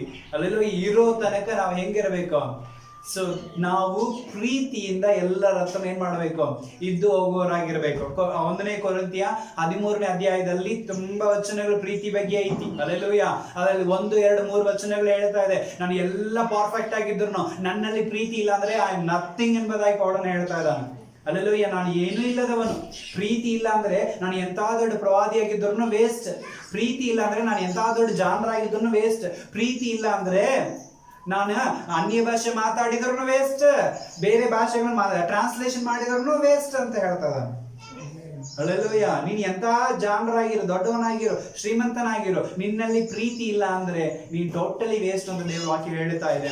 ಸೊ ಆದ ಕಾರಣ ವಿಶ್ವಾಸಿಗಳಿಗೆ ಮಾದರಿಯಾಗಿರ್ಬೇಕಂದ್ರೆ ನಾವು ಪ್ರೀತಿ ಉಳ್ಳವರಾಗಿರ್ಬೇಕು. ನಮ್ಮ ದೇವರಾಗಿರುವ ಯೆಹೋವನು ಹೆಂಗಿದಾನ್ರಿ, ಪ್ರೀತಿ ಸ್ವರೂಪನು. 1ನೇ ಯೋಹಾನನಲ್ಲಿ ತುಂಬಾ ವಾಕ್ಯಗಳು ಹೇಳ್ತಾ ಇದೆ. ಸೊ ದೇವರನ್ನ ಕಾಣದೇ ಇರುವವನಲ್ಲಿ ಏನಿಲ್ಲ, ಪ್ರೀತಿ ಇಲ್ಲ. ಹಲ್ಲೆಲೂಯಾ. ಯಾರಲ್ಲಿ ಪ್ರೀತಿ ಇದೆಯೋ ಅವರಲ್ಲಿ ದೇವರಿದ್ದಾನೆ, ಅವನು ದೇವರಿಗೆ ಹುಟ್ಟಿದ್ದಾನೆ ಎಂಬುದಾಗಿ ಕೂಡ ಇದೆ. ಹಲ್ಲೆಲೂಯಾ. ಯಾವನೊಬ್ಬನೊಂದು ನೀ ಕ್ರಿಸ್ತನಿಗೆ ಹುಟ್ಟಿದ ಅಂತ ಹೇಳಿದ್ರೆ ಹೌದು, ಕ್ರಿಸ್ತನಿಂದಲೇ ಹುಟ್ಟಿದ್ದೀನಿ ಅಂತ ಮಾತಾಡಿ. ಹಲ್ಲೆಲೂಯಾ. ಹಲ್ಲೆಲೂಯಾ. ಆತನ ದಯೆ ಇಲ್ಲದೆ ಯಾರಲ್ಲಿ ಹುಟ್ಟಲಿಕ್ಕೆ ಸಾಧ್ಯ ಇಲ್ಲ. ಹಲ್ಲೆಲೂಯಾ. ಅಂದಮೇಲೆ ಸೊ ಯಾವನ ಬಾಯಿನಲ್ಲಿ ಬಂದಿದೆಯಾ ದೇವರಿಗೆ ಸ್ತೋತ್ರ ಮಾಡ್ರೆ, ಅವನಿಗೆ ನಾನು ಕ್ರಿಸ್ತನ ಮಗ ಅಂತ ಗೊತ್ತೈತಿಲ್ಲ, ಅದಕ್ಕೆ ದೇವರಿಗೆ ಸ್ತೋತ್ರ ಮಾಡ್ಬೇಕು. ಆಮೇಲೆ ಹಲ್ಲೆಲೂಯಾ. ಯಾಕಂದ್ರೆ ಸೈತಾನ್ ಹಂಗೆ ಒಂದು ಯೇಸುಸ್ವಾಮಿ ಹತ್ರ ಹೇಳಿತ್ತು, ಹಲ್ಲೆಲೂಯಾ, ಏನಂತ, ನೀನು ದೇವರ ಮಗನೇ ಆಗಿದ್ದರೆ, ಹಲ್ಲೆಲೂಯಾ, ಹಂಗೆ ತರ ಮಾತಾಡ್ತಾನೆ. ಸೊ ನಮ್ಮ ಹತ್ರ ಬಂದು ಮಾತಾಡುವಾಗ ನಾವು ಸಾಕ್ಷಿಯಾಗಿದ್ದೀವಂತ ಸಂತೋಷ ಪಡೋಣ. ಹಲ್ಲೆಲೂಯಾ. ಪ್ರೀತಿಯನ್ನು ಇನ್ನೂ ಹೆಚ್ಚಾಗಿ ಏನ್ ಮಾಡೋಣ, ತೋರಿಸೋಣ. ಆ ಪ್ರೀತಿಯಲ್ಲಿ ದೇವರನ್ನ ಅವ್ರು ಕಂಡುಕೊಳ್ಳಲಿ. ಹಲ್ಲೆಲೂಯಾ. ನಾಲ್ಕನೇದಾಗಿ ನಾವು ನೋಡ್ತಾ ಇದ್ದೇವೆ, ಕನ್ನಡದಲ್ಲಿ ಇಲ್ಲ, ಆದರೆ ಇಂಗ್ಲಿಷ್ ನಲ್ಲಿಯೂ ಮತ್ತು ತಮಿಳಿನಲ್ಲಿ ಇದೆ, ಇನ್ ಸ್ಪಿರಿಟ್ ಎಂಬುದಾಗಿ, ಆತ್ಮ ಐತಲ್ಲ, ಆತ್ಮ. ಹಲ್ಲೆಲೂಯಾ. ಸೊ ನಾಲ್ಕನೇದಾಗಿ ನಮ್ಮ ಆತ್ಮವು ಹೆಂಗಿರ್ಬೇಕು, ಕೊಚ್ಚಿಕೊಳ್ಳೋದಾಗಿರಬಾರದು, ಸಿಂಪ್ಲಿಸಿಟಿ ಆಗಿರಬೇಕು. ಯಾಕಂದ್ರೆ ನಾವು ನಮ್ಮ ನಡೆ ಆಗಲಿ, ನಮ್ಮ ನುಡಿ ಆಗಲಿ, ನಮ್ಮ ಪ್ರೀತಿ ಆಗಲಿ ಹೊರಗೆ ಬರುತ್ತಂದ್ರೆ ಒಳಗಿರುವಂತ ಮನುಷ್ಯನು ಸರಿಯಾಗಿರಬೇಕು. ಅಲ್ಲೂ ಇನ್ ಸ್ಪಿರಿಟ್, ಒಳಗಿರುವಂತ ಆತ್ಮ ಸರಿಯಾಗಿದ್ರೆ ಹೊರಗಿರುವಂತ ಮನುಷ್ಯನು ಸರಿಯಾಗಿ ನಡೀತಾನೆ. ಆತ್ಮ ಹೇಳಿದನ್ನ ಹೊರಗಿನ ಮನುಷ್ಯನ ಕೇಳುವಂತ ಕಂಟ್ರೋಲ್ ನಲ್ಲಿ ಇರಬೇಕು. ಆತ್ಮನ ಕಂಟ್ರೋಲ್ ನಲ್ಲಿ ಮನುಷ್ಯನು ಇರಬೇಕು. ಅದಕ್ಕೆ ದೇವರು ನಮ್ಮ ಪರಿಶುದ್ಧ ಆತ್ಮನನ್ನು ಕೊಟ್ಟಿದ್ದಾನೆ. Hallelujah, hallelujah. ಸ್ಪಿರಿಟ್ ವಾಕ್ಯ, ಮತ್ತಾಯನ ದೇವರ ವಾಕ್ಯ ಹೇಳ್ತಾ ಇದೆ 5ನೇ ಅಧ್ಯಾಯದಲ್ಲಿ 3ನೇ ವಚನದಲ್ಲಿ, Matthew chapter 5 verse 3. ಆತ್ಮದಲ್ಲಿ ಬಡವರಾಗಿರುವವರು, ಆತ್ಮದಲ್ಲಿ ಬಡವರಾಗಿರುವವರು ಧನ್ಯರು, ಪರಲೋಕ ರಾಜ್ಯವು ಅವ್ರದೇ. ಆಮೆನ್. ಹಲ್ಲೆಲೂಯಾ. ದೇವರ ಯೇಸುಸ್ವಾಮಿ ಹೇಳಿದ ಮಾತ್ರ ಇದು. ಆತ್ಮದಲ್ಲಿ ನೀನು ಬಡವನಾಗಿರೋ, ಆತ್ಮದಲ್ಲಿ ಕೊಚ್ಕೊಳ್ಳಕ್ ಹೋಗ್ಬೇಡ, ಆತ್ಮದಲ್ಲಿ ನಿನ್ನ ಹೊಗಳಿಕೊಳ್ಳಕ್ ಹೋಗ್ಬೇಡ. ಹಲ್ಲೆಲೂಯಾ. ಯಾಕಂದ್ರೆ ಅನೇಕರು ಇವತ್ತು ಬಿದ್ದು ಹೋಗ್ಲಿಕ್ಕೆ ಕಾರಣ ಏನಂದ್ರೆ ಅವ್ರ ಆತ್ಮ ಏನಾಗ್ತಾ ಇರುತ್ತೆ, ಕೊಬ್ಬುತ್ತಾ ಇದೆ. ಅವ್ರ ಆತ್ಮ ಏನಾಗ್ತಾ ಇದೆ, ಹಾಗೆ ಮೆರುಗ್ತಾ ಇದೆ. ಅದಕ್ಕೆ ಅವ್ರು ಬಿದ್ದು ಹೋಗ್ತಾರೆ. ಹಲ್ಲೆಲೂಯಾ. ಆತ್ಮದಲ್ಲಿ ಬಡವನಾಗಿರು. ಹಲ್ಲೆಲೂಯಾ. ಪ್ರತಿ ಸಲ, ಯಾಕಂದ್ರೆ ಪ್ರಾರ್ಥನೆ ಮಾಡೋಕೆ ಬರುವಾಗ, ನಾನು ಏನು ಇಲ್ಲ, ಅಲ್ಪನ ಅಯೋಗ್ಯರು ಸ್ವಾಮಿ, ಈ ಖಾಲಿ ಗೂಡಿಗೆ ನೀನು ಉಸಿರು ಕೊಟ್ಟಿದ್ದಿಲ್ಲ ಅಂತ ಹೇಳಿ ನಿನ್ನ ಏನ್ ಮಾಡು, ಆತ್ಮದಲ್ಲಿ ಬಡವನಾಗಿ ತೋರಿಸ್ಕೊ. ಮಂದಿ ಮುಂದೆ ಬಡವರಾಗಿ ತೋರಿಸ್ಕೊಳಕ್ ಹೋಗ್ಬೇಡ. ಆಮೇಲೆ ಹಲ್ಲೆಲೂಯಾ. ಮಂದಿ ಹತ್ರ ಹೋಗಿ ಬಡವರಾಗಿ, ಏನಿಲ್ಲದವರಾಗಿ, ದೇಹಕ್ಕೆ ಏನು ಇಲ್ಲ, ಹಾಗೆ ಊಟಕ್ಕಿಲ್ಲ, ಗತಿ ಇಲ್ಲ ಅಂತ ತೋರಿಸ್ಕೊಳಕ್ ಹೋಗ್ಬೇಡ. ಹಲ್ಲೆಲೂಯಾ. ದೇವರ ಸಮ್ಮುಖದಲ್ಲಿ ಆತ್ಮದಲ್ಲಿ ಬಡವನಾಗಿ ತೋರಿಸಿಕೋ. ಹಲ್ಲೆಲೂಯಾ. ಆತ್ಮ ಬಡತನದಲ್ಲಿ ಇದ್ರೆ ಲೋಕದಲ್ಲಿ ನೀ ಐಶ್ವರ್ಯವಂತನಾಗಿರುತ್ತಿ.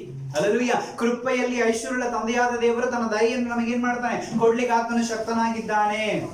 ಹಲ್ಲೆಲೂಯಾ. ಸೊ ನೀನು ಆತ್ಮದಲ್ಲಿ ಹೆಂಗಿರ್ಬೇಕು, ಬಡವನಾಗಿರ್ಬೇಕು. ಅದರಲ್ಲಿ ಕೊಚ್ಚು, ನಾನು ಹೋಗಿ ಅವನು ಮುಟ್ಟೋದ, ನಾನು ಹೋಗಿ ಅವನ ಮನೇಲಿ ನಿಂದ್ರೋದ, ನಾನು ಹೋಗಿ ಅವನ ಸೇವೆ ಮಾಡೋದ.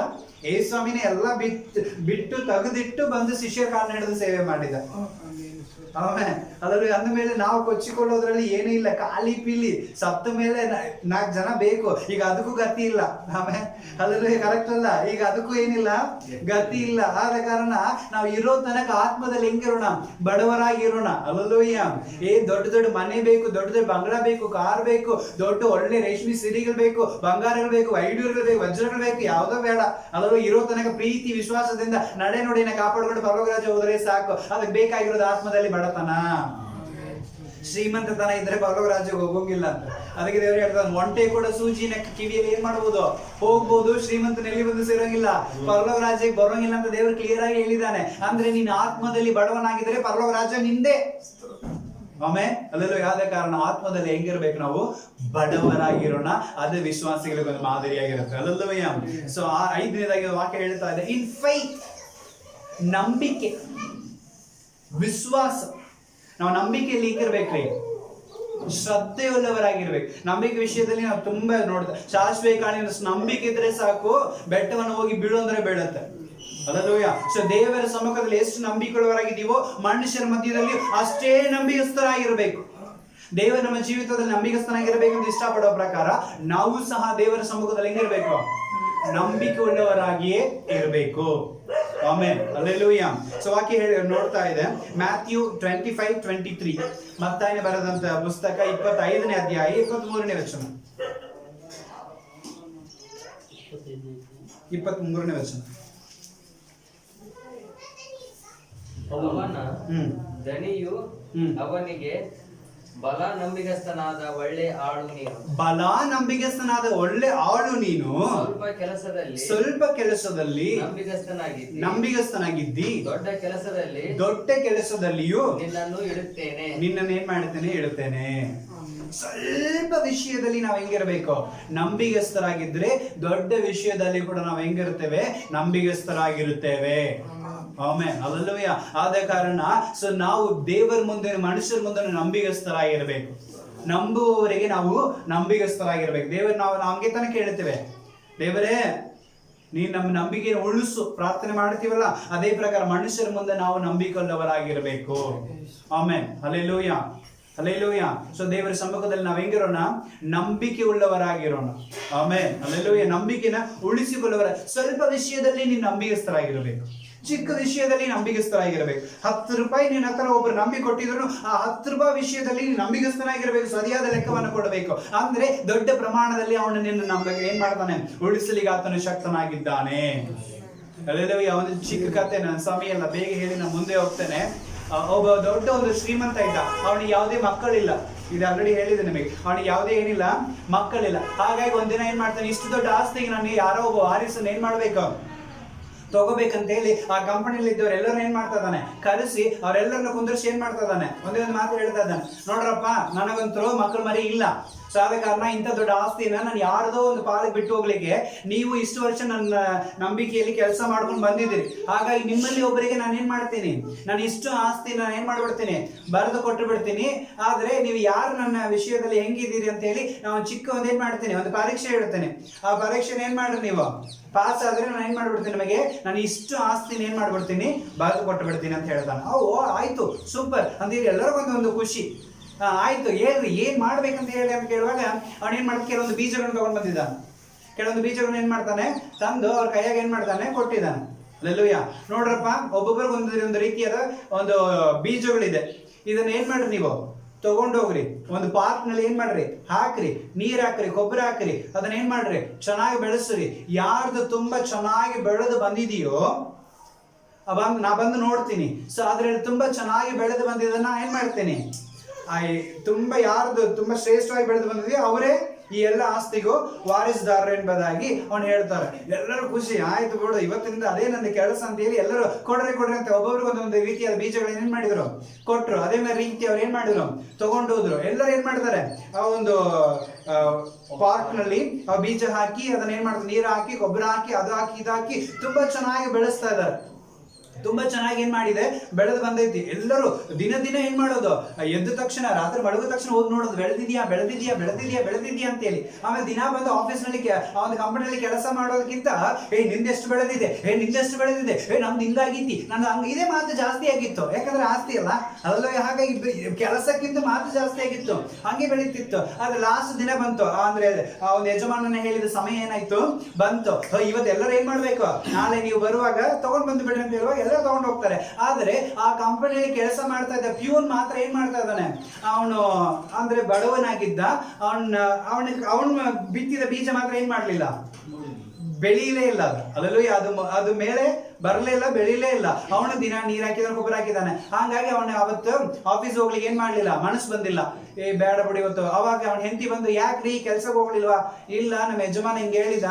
ಆದ್ರೆ ದಿನಕ್ಕೆ ಎಲ್ಲರೂ ಮಾತಾಡ್ಕೊಳ್ತಾರೆ, ಅವ್ರದೆಲ್ಲ ಚೆನ್ನಾಗಿ ಏನಾಗಿತ್ತಿ, ಬೆಳೆದು ಬಂದೈತಿ. ಆದ್ರೆ ನಂದು ಏನಾಗ್ಲಿಲ್ಲ, ಎಲ್ಲ ಚೆನ್ನಾಗಿ ಮಾಡಿದ್ರೆ ಏನು ಬೆಳೆದು ಬಂದಿಲ್ಲ. ಇರ್ಲಿ ಬಿಡ್ರಿ, ತಗೊಂಡು ಹೋಗೋದು ಹೋಗ್ರಿ, ನೀವೇನು ಕೆಲಸ ಬಿಟ್ಟು ತೆಗಿತಾರ, ಕೆಲಸ ಅಂತ ಐತಲ್ಲ, ನೀವು ತಗೊಂಡು ಹೋಗೋದನ್ನ ತಗೊಂಡು ಹೋಗ್ರಿ ಅಂತ ಹೇಳಿದ್ರೆ ಏನು ಮಾಡಿದ್ಲು, ಸಪೋರ್ಟ್ ಮಾಡಿದ ಮೇಲೆ ಅವನು ತಗೊಂಡೋದ. ಆದ್ರೆ ಹೋಗಿ ಎಲ್ಲರೂ ಇಟ್ಟಿದ್ದ ಕಡೆ ಏನ್ ಮಾಡಲಿಲ್ಲ, ಅವನು ಇಡ್ಲಿಲ್ಲ, ಸಪರೇಟ್ ಆಗಿ ಬಚ್ಚಿ ಇಟ್ಕೊಂಡು ಹೋಗಿ ನಿಂತು ಬಿಟ್ಟಿದ್ದಾನೆ. ಅವಾಗ ಯಜಮಾನ ಬಂದ, ಎಲ್ಲರೂ ಖುಷಿ ಖುಷಿ ನೋಡ್ತಾರೆ, ಅಳತಿ ಮಾಡ್ಕೊಂಡು ನಿಂತಿರ್ತಾರೆ, ನಿಂದೇ ಬರ್ಬೇಕಂತ ಹೇಳಿ. ಹಾಗೆ ಬಂದು ಏನ್ ಮಾಡ್ತಾ ಇದಾರೆ, ಎಲ್ಲರೂ ನೋಡ್ತಾ ಇದಾರೆ, ಬಲೆ ಬೇಷ್ ಸೂಪರ್ ಆಗಿ ಏನ್ ಮಾಡಿದಾರೆ, ನೀವು ಬೆಳೆಸಿದಿರಿ ಅಂತ ಹೇಳಿ ಲೆಕ್ಕ ಮಾಡ್ತಾ ಇರುವಾಗ ಒಂದು ಪಾರ್ಟ್ ಏನಾಗಿತ್ತಲ್ಲಿ, ಮಿಸ್ ಆಗಿತ್ತು. ಅವಾಗ ಯಜಮಾನ ಕೇಳ್ತಾ ಇದ್ದ, ಇಲ್ಲ ಇನ್ನೊಂದು ಯಾರ್ದೋ ಒಂದು ಮಿಸ್ ಆಗ್ತಾ ಇದಲ್ಲ, ಯಾರು ಇಟ್ಟಿಲ್ಲ ಅಂದ್ರೆ ನಾವೆಲ್ಲ ಇಟ್ಟಿವಿ. ಅವಾಗ ಏನ್ ಮಾಡ್ತಿದ್ದಾನೆ, ಆ ಪ್ಯೂನ್ ಬರ್ತಾ ಇದ್ದಾನೆ, ದನಿ ನಾನೇ ಇಟ್ಟಿಲ್ಲ. ಯಾಕೆ ಇಟ್ಟಿಲ್ಲ? ಇಲ್ಲ ದನಿ, ಅದೇನು ಬೆಳಿಲಿಲ್ಲ. ಯಾಕೆ ಬೆಳೆದಿಲ್ಲ ನೀನು ಅಂತ? ಇಲ್ಲ, ನಾನು ಎಲ್ಲ ಮಾಡಿದೆ, ನೀರ್ ಹಾಕಿದೆ, ಗೊಬ್ಬರ ಹಾಕಿದೆ, ಎಲ್ಲ ಮಾಡಿದೆ, ದಿನಕ್ಕೂ ಅದನ್ನ ನಾನು ಕಾಳಜಿ ಮಾಡಿದೆ, ಅಷ್ಟೆಲ್ಲ ಮಾಡಿ ನಾನು ಬೆಳಿಲಿಲ್ವಾ ಅಂತೇಳಿ. ಹೌದು ದನಿ, ನಾನು ಅಷ್ಟೆಲ್ಲ ಮಾಡಿದ್ರೆ ಏನ್ ಮಾಡ್ಲಿಲ್ಲ, ಬೆಳಿಲಿಲ್ಲ. ಅಂದ್ರೆ ಮಗನೇ, ನೀನು ಇದೇ ಕೆಲಸ ಮಾಡಿದ್ಯಾ ಅಂತ ಹೇಳಿ ಕೋಪದಿಂದ ಹೋಗಿ ಅವನನ್ನ ಅಪ್ಪಿಕೊಂಡು, ನನ್ನ ಆಸ್ತಿ ಎಲ್ಲ ನನಗೆ ಅಂತ ಹೇಳಿದ್ನಂತೆ.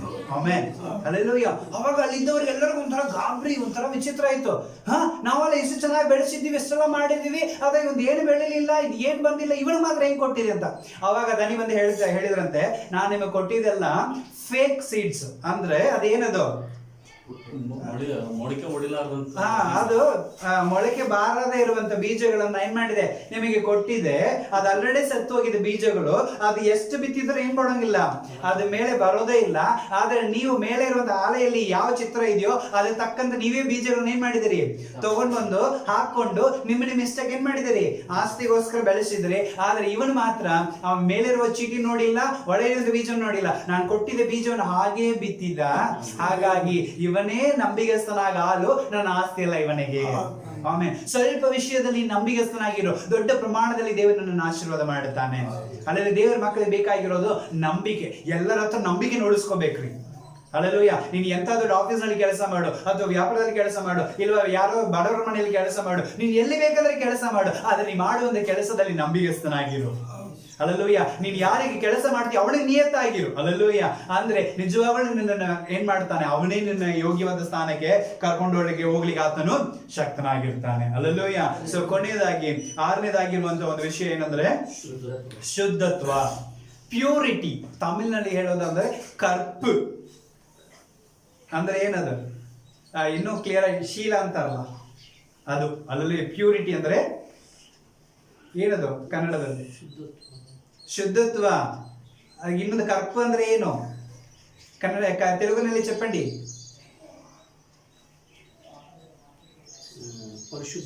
ಪರಿಶುದ್ಧತೆ. ಹಲ್ಲೆಲೂಯಾ. ಓಕೆ, ಶುದ್ಧತೆ, ಪ್ಯೂರಿಟಿ. ಹಲ್ಲೆಲೂಯಾ. ಸೊ ನಿಜವಾಗಲೂ ನಾನು ಏನ್ ಮಾಡ್ತಾ ಇದ್ದೀನಿ, ಪರಿಶುದ್ಧವಾಗಿದ್ದೀನಿ. ನನ್ನ ಕನ್ನಡದಲ್ಲಿ ಕ್ಲಿಯರ್ ಆಗಿ ಗೊತ್ತಾಗ್ಲಿಲ್ಲ. ಹಲ್ಲೆಲೂಯಾ. ಸೊ ನಾನು ಏನ್ ಮಾಡ್ತಾ ಇದ್ದೇನೆ, ಪರಿಶುದ್ಧವಾಗಿದ್ದೇನೆ. ಹಲ್ಲೆಲೂಯಾ. ಪರಿಶುದ್ಧತೆ ಅಷ್ಟೇ ಇದೆ, ಪರಿಶುದ್ಧತೆ. ಹಲ್ಲೆಲೂಯಾ. ಸೊ ಮಾನವನ್ನ ಕಾಪಾಡಿಕೊಳ್ಳೋದು. ಹಲ್ಲೆಲೂಯಾ. ಅದಕ್ಕೆ ಪ್ಯೂರಿಟಿ ಅಂತಾರೆ. ಹಲ್ಲೆಲೂಯಾ. ಅಂದ್ರೆ ಸ್ತ್ರೀಯರು ಏನ್ ಕಾಪಾಡ್ಕೋಬೇಕಂತಾರೆ, ತನ್ನ ಶೀಲವನ್ನ ಕಾಪಾಡ್ಕೋಬೇಕಂತಾರೆ. ಹಲ್ಲೆಲೂಯಾ. ಅರ್ಥ ಆಯ್ತಲ್ಲ? ಸೊ ಅದು ಶುದ್ಧತೆ. ಅದೇ ಪ್ರಕಾರ ದೇವರ ಮಕ್ಕಳು ತನ್ನ ಶುದ್ಧತೆ ಏನ್ ಮಾಡ್ಬೇಕು, ಕಾಪಾಡಿಕೊಳ್ಳಬೇಕು. ಅದರಲ್ಲಿ ಮಾದರಿಯಾಗಿರ್ಬೇಕು. ಹಲ್ಲೆಲೂಯಾ. ಸೊ ಎಲ್ಲಾ ವಿಷಯದಲ್ಲಿ ನೀವು ಪ್ಯೂರಿಟಿ ಇರಬೇಕು, ಅಂದ್ರೆ ಶುದ್ಧತೆ ಇರಬೇಕು. ನಿನ್ನ ಹೃದಯವಾಗ್ಲಿ, ನಿನ್ನ ಕಣ್ಣಾಗ್ಲಿ, ನಿನ್ನ ಬಾಯಾಗ್ಲಿ, ನಿನ್ನ ಕಿವಿಯಾಗ್ಲಿ, ನಿನ್ನ ಕೈಯಾಗ್ಲಿ, ನಿನ್ನ ಕಾಲಾಗ್ಲಿ ಎಲ್ಲವೂ ಪರಿಶುದ್ಧವಾಗಿರಬೇಕು. ಅದಕ್ಕೆ ಸ್ವಾಮಿ ಹೇಳ್ತಾ ಇದ್ದಾನೆ, 2 ಕೈಯುಳ್ಳವನಾಗಿ ಪರಲೋಕಕ್ಕೆ ಬರೋದಕ್ಕಿಂತ ನರಕಕ್ಕೆ ಹೋಗೋದಕ್ಕಿಂತ 1 ಕೈಯುಳ್ಳವನಾಗಿ ಎಲ್ಲಿ ಬಾ ನೀನು, ಪರಲೋಕಕ್ಕೆ ಬಾ. 2 ಕಣ್ಣುಳ್ಳವನಾಗಿ ನರಕಕ್ಕೆ ಹೋಗೋದಕ್ಕಿಂತ 1 ಕಣ್ಣುಳ್ಳವನಾಗಿ ಎಲ್ಲಿ ಬಾ ನೀನು, ಪರಲೋಕಕ್ಕೆ ಬಾ. ಹಲ್ಲೆಲೂಯಾ. 2 ಕಾಲುಳ್ಳವನಾಗಿ ನರಕಕ್ಕೆ ಹೋಗೋದಕ್ಕಿಂತ 1 ಕಾಲುಳ್ಳವನಾಗಿ ಪರಲೋಕಕ್ಕೆ ಬಾ. ಆಮೇಲೆ ಒಂದು ಸ್ತ್ರೀನ ತಪ್ಪಾದ ದೃಷ್ಟಿಯಿಂದ ನೋಡಿದ್ರೆ ಅವಳೊಂದಿಗೆ ನಿನ್ನ ಸಂಬಂಧ ಇಟ್ಟುಕೊಂಡದಕ್ಕೆ ಸಮ. ಅಂದ್ರೆ ಹೃದಯದಲ್ಲಿ ಕೂಡ ಪರಿಶುದ್ಧತೆ ಇರಬೇಕು. ತಪ್ಪಾದ ಆಲೋಚನೆ ವಿಚಾರಗಳು ಬರಬಾರದು. ದೇವರ ಮಕ್ಕಳಿಗೆ ಯಾವಾಗಲೂ ಹೇಗಿರಬೇಕು, ಪಾಸಿಟಿವ್ ಥಾಟ್ಗಳು ಹೆಚ್ಚಾಗಿ ಬರಬೇಕು. ನಿನ್ನ ಪಾಸಿಟಿವ್ ಥಾಟ್ಗಳನ್ನೇ ಅವ್ರನ್ನ ಪಾಸಿಟಿವ್ ಆಗಿ ಚೇಂಜ್ ಮಾಡುತ್ತೆ. ಆಮೇಲೆ ಹಲ್ಲೆಲೂಯಾ. ಯಾವಾಗಲೂ ಒಬ್ಬ ವ್ಯಕ್ತಿಯನ್ನು ನಾವು ತಪ್ಪಾದ ನೋಟದಿಂದ ನೋಡ್ತಾ ಇರೋದಾದ್ರೆ ನಮ್ಮ ನೋಟವು ಒಂದು ಟೈಮ್ ಬರುವಾಗ ಬಿಕೇಮ್ ಅದು ಟ್ರೂ. ಅದು ಏನಾಗುತ್ತೆ, ಒಂದು ದಿನದಲ್ಲಿ ಸತ್ಯ ಆಗ್ಬಿಡತ್ತೆ. ಹಲ್ಲೆಲೂಯಾ. ಅದೇ ನಾವು ಒಂದು ಒಳ್ಳೆ ಥಾಟ್ ಇಂದ ನೋಡ್ತಾ ಬರುವಾಗ ಒಂದು ದಿನ ಅದು ಕೆಟ್ಟದಾಗಿದ್ರು ಒಳ್ಳೆ ರೀತಿಯಾಗಿ ಪರಿಮಾಣ ಹೊಂದುತ್ತೆ. ನಾವು ನೋಡುವಂತ ದೃಷ್ಟಿಯಲ್ಲಿ ಎಲ್ಲವೂ ಅಡಕವಾಗಿದೆ ಅಂತ ದೇವರ ವಾಕ್ಯ ಹೇಳ್ತಾ ಇದೆ. ವಾಕ್ಯ ಓದಿಕೊಳ್ಳೋಣ. ಆದಿಕಾಂಡ 39ನೇ ಅಧ್ಯಾಯದಲ್ಲಿ 7ರಿಂದ 12ನೇ ವಚನಗಳು ನೋಡೋದಾದ್ರೆ, ಈ ಒಂದು ಶೀಲವನ್ನ ಕಾಪಾಡಿಕೊಳ್ಳೋದ್ರಲ್ಲಿ ಗಂಡಸಾಗ್ಲಿ ಹೆಂಗಸಾಗ್ಲಿ ಪರಿಶುದ್ಧವಾಗಿರಬೇಕು. ಅಲ್ಲಿ ಯೋಸೇಫನು ನಮ್ಗೆ ತುಂಬಾ ಒಂದು ಎಕ್ಸಾಂಪಲ್ ಆಗಿದ್ದಾನೆ ಅವನು. ಹಲ್ಲೆಲೂಯಾ. ಯೋಸೇಫನಿಗೆ ಪಾಪ ಮಾಡ್ಲಿಕ್ಕೆ, ತಪ್ಪು ಮಾಡ್ಲಿಕ್ಕೆ, ತನ್ನ ಒಂದು ಮಾನವನ್ನ ನಾಶ ಮಾಡಿಕೊಳ್ಳಲಿಕ್ಕೆ ಅವಕಾಶಗಳು ಸಿಕ್ತು. ಆದ್ರೆ ಅವನ ಅವಕಾಶವನ್ನ ಕಳೆದುಕೊಳ್ಳಲಿಲ್ಲ. ಆಮೇಲೆ ಹಲ್ಲೆಲೂಯಾ. ಅದರಲ್ಲಿ ಕೂಡ ತನ್ನ ಶುದ್ಧತೆಯನ್ನು ಕಾಪಾಡಿದ. ಹಲ್ಲೆಲೂಯಾ. ಅವನು ಯವನಸ್ಥನಾಗಿದ್ದ, ಸುಂದರನಾಗಿದ್ದ, ತುಂಬಾ ಚೆನ್ನಾಗಿದ್ದ. ಇರೋ ಹುಡುಗರಲ್ಲಿ ಅವನು ತುಂಬಾ ನೋಡ್ಲಿಕ್ಕೆ ಅಟ್ರಾಕ್ಟಿವ್ ಆಗಿದ್ದ. ಹಂಗಾಗಿ ಅವನ ಯಜಮಾನಿ ಏನ್ ಮಾಡಿದ್ಲು, ಅವನ ಮೇಲೆ ಕಣ್ಣಾಕಿದ್ಲು. ಹಲ್ಲೆಲೂಯಾ. ಗಂಡ ಮನೇಲಿ ಇಲ್ಲದೆ ಸಮಯದಲ್ಲಿ ಏನ್ ಮಾಡಿದ್ಲು, ಬಾರೋ ನನ್ ಗಂಡ ಮನೇಲಿಲ್ಲ, ಬಾ ಬಾ ಅಂತ ಕರೆದ್ಲು. ಹಲ್ಲೆಲೂಯಾ. ಆದ್ರೆ ಅವನೇನ್ ಮಾಡಿದ, ನನ್ನ ಗಂಡಿ ನನ್ನ ನಂಬಿ ಏನ್ ಮಾಡಿದ್ದಾನೆ, ಇಂಥ ದೊಡ್ಡ ಮನೆಯಲ್ಲಿ ನನ್ನ ಬಿಟ್ಟು ಹೋಗಿದ್ದಾನೆ. ನೀವು ನಮ್ಮ ಯಜಮಾನಿ ಆದ ಕಾರಣ ನಾನು ನಮ್ಮ ಯಜಮಾನನಿಗೆ ಏನ್ ಮಾಡ್ಲಿಕ್ಕೆ ಬರೋಂಗಿಲ್ಲ, ಮೋಸ ಮಾಡ್ಲಿಕ್ಕೆ ಬರೋಂಗಿಲ್ಲ, ದೇವರಿಗೆ ಮೋಸ ಮಾಡ್ಲಿಕ್ಕೆ ಬರೋಂಗಿಲ್ಲ. ಹಾಗಾಗಿ ನಾನು ತಪ್ಪು ಮಾಡೋಂಗಿಲ್ಲ ಅಂತ ಹೇಳಿದ್ರು. ಯಾಕೋ ಜಾಸ್ತಿ ಮಾಡಕತ್ತಿ ಬಾ ಅಂತ ಬಟ್ಟೆ ಹಿಡಿದು ಆಕೆ ಹೇಳದ್ಲಂತೆ. ದಿನ ವಾಕ್ಯ ಹೇಳ್ತಾ ದಿನ ಹಲ್ಲೆಲೂಯಾ. ಅವಾಗ ಬಟ್ಟೆ ಹಿಡಿದು ಎಳಿವಾಗ ಅವ್ನು ಮಿಕ್ಕಿ ಬಟ್ಟೆ ಹೋದ್ರೂ ಪರವಾಗಿಲ್ಲ, ನನ್ನ ಶೀಲವನ್ನ ನಾನು ಕಾಪಾಡ್ಕೋಬೇಕಂತ ಅವ ಏನ್ ಮಾಡಿದ, ಹೊರಗೆ ಓಡಿ ಬಂದ. ಅವ್ನ್ ಗಂಡಸು. ಆಮೇನ್. ಹಲ್ಲೆಲೂಯಾ. ಆದ್ರೆ ನಾವೇನ್ ಮಾಡ್ತೀವಿ, ಸಮಯ ಸಿಕ್ಕಿದ್ರೆ ಸಾಕೆ, ನಾನ ಹೋಗಿನ ಅಕ್ಕಿನ ಬಂದಿದ್ದಾಳಲ್ಲ ಅಂತ ಯೂಸ್ ಮಾಡ್ಕೊಳ್ತಿದ್ದೀವಿ ಅಲ್ಲ. ಆಮೇನ್. ಯಾಕಂದ್ರೆ ಲೋಕ ಹಂಗೆ ಐತಿ. ಆಮೇಲೆ ಅಲ್ಲಿ ಬಂದಾಗ ನಾನು ಹೋಗಿಲ್ರಿ, ಅವರೇ ಬಂದಲ್ರಿ, ಹಂಗ ಮಾಡಿನ್ರಿ. ಅಲ್ಲೂಯ್ಯ, ನೀನ್ ಯಾವನೊಬ್ಬ ಕರೀಲಿ, ಎಲ್ಲಿಯೋ ಹೋಗ್ಲಿ, ಅಲ್ಲೂಯ್ಯ, ದೇವರನ್ನ ನೋಡ್ತಾ ಇದ್ದಾನೆ. ಪರಿಶುದ್ಧತೆಯನ್ನು ನೀನು ಕಾಪಾಡಿಕೊಳ್ಳಬೇಕು. ಅದರಲ್ಲಿ ರೋಲ್ ಮಾಡೆಲ್ ಆಗಿ ನೀನು ಅನೇಕರಿಗೆ ಇರಬೇಕು. ಅಲ್ಲೂಯ್ಯ, ಯಾಕಂದ್ರೆ ನಾವು ಮಂದಿ ಮುಂದೆ ಹೋಗಿ ನಿಂದಿರುವಾಗ ನಾವೇನು ಇಂಥ ವಿಷಯದಲ್ಲಿ ತಪ್ಪಿ ಹೋಗಬಾರದು.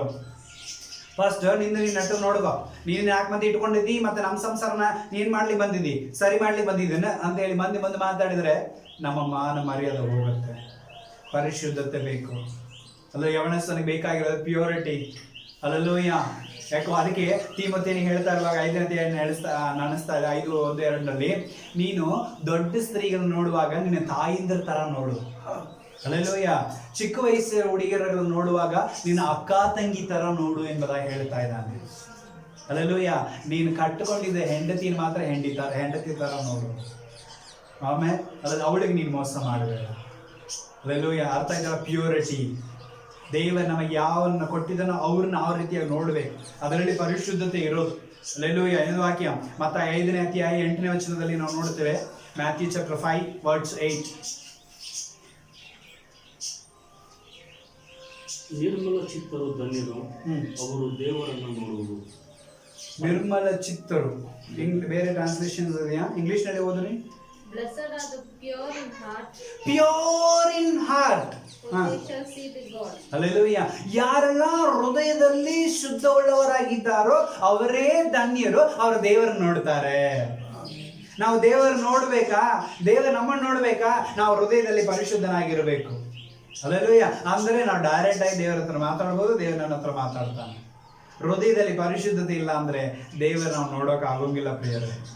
ಅಲ್ಲೂ ಇವತ್ತು ಅನೇಕರ ಜೀವಿತದಲ್ಲಿ ಯಾಕೆ ದೇವರು ಅವರು ನೋಡ್ತಾ ಇಲ್ಲ, ಅವ್ರು ಯಾಕೆ ದೇವರು ನೋಡ್ತಾ ಇಲ್ಲ ಅಂದ್ರೆ ಅವ್ರ ಹೃದಯದಲ್ಲಿ ಏನಿಲ್ಲ, ಪ್ಯೂರಿಟಿ ಇಲ್ಲ. ಮನುಷ್ಯರನ್ನ ಮೆಚ್ಚಿಸ್ತೇವೆ ಹೊರತು ದೇವರನ್ನ ಮೆಚ್ಚಿಸ್ತಾ ಇಲ್ಲ. ನಾವು ಅನ್ಕೊಂಡಿರ್ತೇವೆ ಮನುಷ್ಯರ ಮುಂದೆ ಕಣ್ಣು ತಪ್ಪಿ ಪಾಪ ಮಾಡಿದ್ರೆ ಮನುಷ್ಯರ ಮುಂದೆ ಹೊಗಳಿಗೆ ಪಾತ್ರ ಆಗ್ತೇವೆ ಅಂತ. ಆದ್ರೆ ಕಣ್ಣು ತಪ್ಪಿ ಮಾಡೋದೆಲ್ಲ ದೇವರು ನೋಡ್ತಾ ಇದ್ದಾನೆ. ಯೋಸೇಫನಿಗೆ ಸಮಯ ಸಿಕ್ಕಿದ್ರು ಯಾರೂ ಇಲ್ಲ ಅಂದ್ರೆ ನಾವು ಏನ್ ಮಾಡ್ಲಿಲ್ಲ, ಆ ಸಮಯವನ್ನು ಯುಟಿಲೈಸ್ ಮಾಡ್ಲಿಲ್ಲ, ಯೂಸ್ ಮಾಡ್ಲಿಲ್ಲ. ಆಮೇಲೆ ಅಲ್ಲೂಯ್ಯ. ಸೊ ಅವನು ತನ್ನ ಮೇಲೆ ತಪ್ಪು ಭಾವನೆ ಬಂದರೂ ಪರವಾಗಿಲ್ಲ ಅಂತ ಹೇಳಿ ಪಾಪ ಮಾಡೋದೇ ದೂರ ಓಡಿ ಹೋದ. ಅದಕ್ಕಾಗಿ ಸೆರೆಮನೆಗೂ ಹೋದ. ಅವನು ಮಾಡದೇ ಇರುವಂತ ತಪ್ಪಿಗೆ ಏನ್ ಮಾಡಿದ, ಅವನು ಸೆರೆಮನೆಗೆ ಹೋಗಿ ಬಿದ್ದನು. ದೇವರು ಅವನು ಬಿಡಲಿಲ್ಲ. ಅವನ ಪರಿಶುದ್ಧಕ್ಕೆ ಅವನ ಸ್ಥಾನವನ್ನು ದೇವರು ಹೆಚ್ಚಿಸಿದ್ರು. ಅಲ್ಲೆಲೂಯ್ಯ. ಸೊ ನಾವು ವಿಶ್ವಾಸಿಗಳಿಗೆ ಹೆಂಗಿರಬೇಕು, ಮಾದರಿಗಳಾಗಿರೋಣ. ಅಲ್ಲೆಲೂಯ್ಯ. ಅದಕ್ಕೆ ಪೌಲನು ಹೇಳ್ತಾ ಇದ್ದಾನೆ 1 ತಿಮೋಥೆಯ 4:13 ವಚನದಲ್ಲಿ, ಓದೋದ್ರಲ್ಲಿಯೂ ಬುದ್ಧಿ ಹೇಳೋದ್ರಲ್ಲಿಯೂ ಉಪದೇಶ ಮಾಡೋದ್ರಲ್ಲಿಯೂ ಇನ್ನೊಬ್ಬರಿಗೆ ಹೆಂಗಿರ್ಬೇಕು, ನೀನು ಮಾದರಿಯಾಗಿರು, ಎಚ್ಚರವಾಗಿರು. ಅಲ್ಲೆಲೂಯ್ಯ. So reading exhortation to doctrine. ಅಲ್ಲೆಲೂಯ್ಯ. ಸೊ ಏನ್ ಮಾಡಬೇಕು, ಉಪದೇಶ ಮಾಡೋದ್ರಲ್ಲಿಯೂ, ಆಮೇಲೆ ಬುದ್ಧಿ ಹೇಳೋದ್ರಲ್ಲಿಯೂ, ಓದೋದ್ರಲ್ಲಿಯೂ ಹೆಂಗಿರ್ಬೇಕು, ನೀನು ಎಚ್ಚರವಾಗಿರು. ವಾಕ್ಯ ಓದುವಾಗ ಎಚ್ಚರವಾಗಿ ಓದು. ಅಲ್ಲೆಲೂಯ್ಯ. ಬುದ್ಧಿ ಹೇಳುವಾಗ ಎಚ್ಚರವಾಗಿ ಹೇಳು. ಅಲ್ಲೆಲೂಯ್ಯ. ಉಪದೇಶ ಮಾಡುವಾಗಲೂ ಖಂಡಿತವಾಗಿ ಎಚ್ಚರವಾಗಿದ್ದ ಏನ್ ಮಾಡೋ, ನೀನು ವಾಕ್ಯಗಳನ್ನ ತಿಳಿಸು. ಅಲ್ಲೆಲೂಯ್ಯ. ಯಾಕಂದ್ರೆ ಅದಕ್ಕಾಗಿ ದೇವರು ಸೇವಕರುಗಳನ್ನು ಇಟ್ಟಿದ್ದಾನೆ. ಅಲ್ಲೆಲೂಯ್ಯ. ಬೇರೆ ಬರ್ರಿ ಆರಾಮಾಗ್ತಾವ, ಪ್ರಾರ್ಥನೆ ಮಾಡ್ರಿ ಆರಾಮಾಗ್ತಾವ ಅಂತ ಹೇಳೋದಕ್ಕೆ ಮಾತ್ರ ಇಲ್ಲ ಪ್ರಿಯರೇ. ಅನೇಕರು ಇವತ್ತು ಅದನ್ನೇ ಇಷ್ಟಪಡ್ತಾರೆ. ಅವರು ವಾಕ್ಯ ಸೂಪರ್ ಪಾ. ಅಲ್ಲೆಲೂಯ್ಯ. ಆ ಸೂಪರ್ ವಾಕ್ಯ ನಮಗೆ ಬೇಕಾಗಿಲ್ಲ. ನಮ್ಮನ್ನ ಚೇಂಜ್ ಮಾಡುವಂತ ವಾಕ್ಯಗಳು ನಮಗೆ ಬೇಕು. ಅಲ್ಲೆಲೂಯ್ಯ. ನಮ್ಮನ್ನ ಶುದ್ಧಪಡಿಸುವಂತ ವಾಕ್ಯಗಳು ನಮಗೆ ಬೇಕು. ನಮ್ಮನ್ನ ಪರಲೋಕ ರಾಜ್ಯ ಕರ್ಕೊಂಡು ಹೋಗುವಂತ ಮಾತುಗಳು ನಮಗೆ ಬೇಕು. ಅಲ್ಲೆಲೂಯ್ಯ.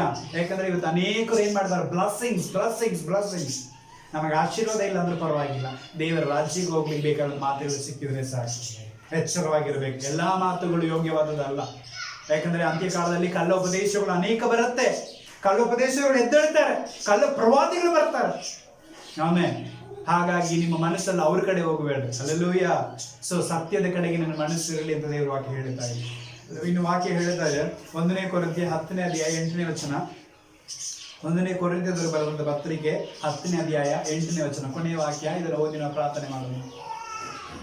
ಅವರಲ್ಲಿ ಕೆಲವರು ಜಾರತ್ವ ಮಾಡಿ ಒಂದೇ ದಿನದಲ್ಲಿ 23,000 ಮಂದಿ ಸತ್ತರು. ನಾವು ಜಾರತ್ವ ಮಾಡದೇ ಇರೋಣ. 2 ಕೊರಿಂಥಿಯ 10ನೇ ಅಧ್ಯಾಯ 8ನೇ ವಚನ. 2 ಕೊರಿಂಥಿಯರಿಗೆ ಬರೆದ ಪತ್ರಿಕೆ 10ನೇ ಅಧ್ಯಾಯ 8ನೇ ವಚನ. ನಮಗಿರುವ ಅಧಿಕಾರವನ್ನು ಕುರಿತು ನಮಗಿರುವ ಅಧಿಕಾರವನ್ನು ಕುರಿತು ನಾವು ಒಂದು ವೇಳೆ ಹೆಚ್ಚಾಗಿ ಹೊಗಳಿಕೊಂಡರೂ ಹಾಗೆ ಹೊಗಳಿಕೊಳ್ಳುವುದರಲ್ಲಿ ನಾಚಿಕೆ ಪಡುವುದಕ್ಕೆ ಕಾರಣ ಇರುವುದಿಲ್ಲ. ಹೊಗಳಿಕೊಳ್ಳುವುದಕ್ಕೆ ನಾಚಿಕೆ ಪಡಲಿಕ್ಕೆ ಕಾರಣ ಇರುವುದೇ ಇಲ್ಲ. ಆಮೆನ್. ಹಲ್ಲೆಲೂಯಾ. ನಮಗೆ ಹೆಚ್ಚಾಗಿ ಅಧಿಕಾರ ಐತಿ ವಾಕ್ಯಗಳನ್ನು ಹೇಳಲಿಕ್ಕೆ. ಹಲ್ಲೆಲೂಯಾ. ಆದ್ರೆ ಇಂಥ ವಾಕ್ಯಗಳನ್ನು ಹೇಳಿ ನಾವು ಬುದ್ಧಿ ಹೇಳಲಿಕ್ಕೆ ಅಧಿಕಾರ ಇದ್ರೂ ಸಹ ನಾವೇನ್ ಮಾಡ್ತೀವಿ? ಹೊಗಳಿಕೊಳ್ಳುತ್ತೇವೆ. ಇದಕ್ಕೋಸ್ಕರ ನಾವು ನಾಚಿಕೆ ಪಡೋದಿಲ್ಲ. ಯಾವನು ಹೆಂಗ್ ತಪ್ಪು ತಿಳ್ಕೊಂಡ್ರೂ ಪರವಾಗಿಲ್ಲ. ಹಲ್ಲೆಲೂಯಾ. ಅರ್ಥ ಆಯ್ತಲ್ಲ? ಯಾರು ಬಂದು ನಮ್ಮ ಬಗ್ಗೆ ಎಂತ ತಪ್ಪಾಗಿ ತಿಳ್ಕೊಂಡ್ರೂ ಪರವಾಗಿಲ್ಲ, ನಾವು ಹೇಳಲಿಕ್ಕೆ ನಾಚಿಕೆ ಪಡೋದೇ ಇಲ್ಲ. ಪದೇ ಪದೇ ಹೇಳುತ್ತೀವಿ, 100 ಸಲ ಹೇಳುತ್ತೀವಿ, ನಾವೇನ್ ಮಾಡೋಂಗಿಲ್ಲ, ನಾಚಿಕೆ ಪಡೋದೇ ಇಲ್ಲ. ಆಮೇನ್. ಹಲ್ಲೆಲೂಯಾ. ಇನ್ನು ಕೂಡ ಅನೇಕ ವಾಕ್ಯಗಳು ಬರೆದೇ ಇಟ್ಟಿದೆ. ಸೊ ಅದೆಲ್ಲ ಬೇಡ, ಟೈಮ್ ಆಗೋಂಗಿಲ್ಲ ಅಂತ ಬಿಟ್ಬಿಟ್ಟಿದೆ. ಆಮೇನ್. ಹಲ್ಲೆಲೂಯಾ.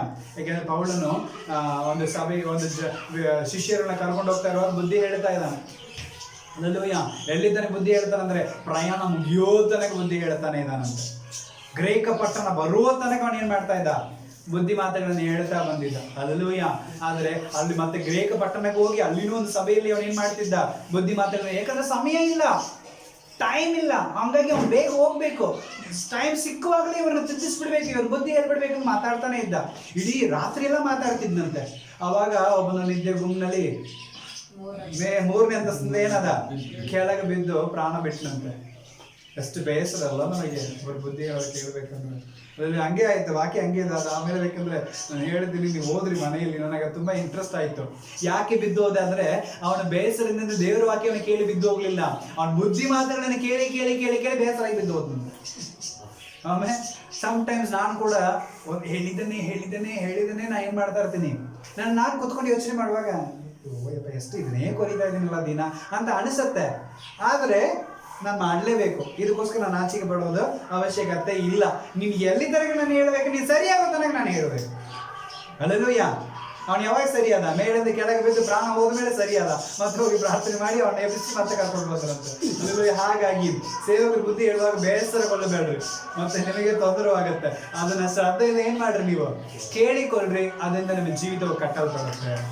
ಆಮೇಲೆ ಸೊ ನೀವು ಮಾದರಿಯಾಗಿರ್ಬೇಕು ಯಾರಿಗೆ? ವಿಶ್ವಾಸಿಗಳಿಗೆ. ನಡೆ, ನುಡಿ, ಆಮೇಲೆ ಪ್ರೀತಿ, ಆತ್ಮ, ನಂಬಿಕೆ, ಶುದ್ಧತ್ವದಲ್ಲಿ ಹೆಂಗಿರ್ರಿ ನೀವು ಮಾದರಿಗಳಾಗಿರ್ರಿ. ದೇವರ ತಾವು ನಿಮ್ಮನ್ನ ಏನ್ ಮಾಡ್ಲಿ?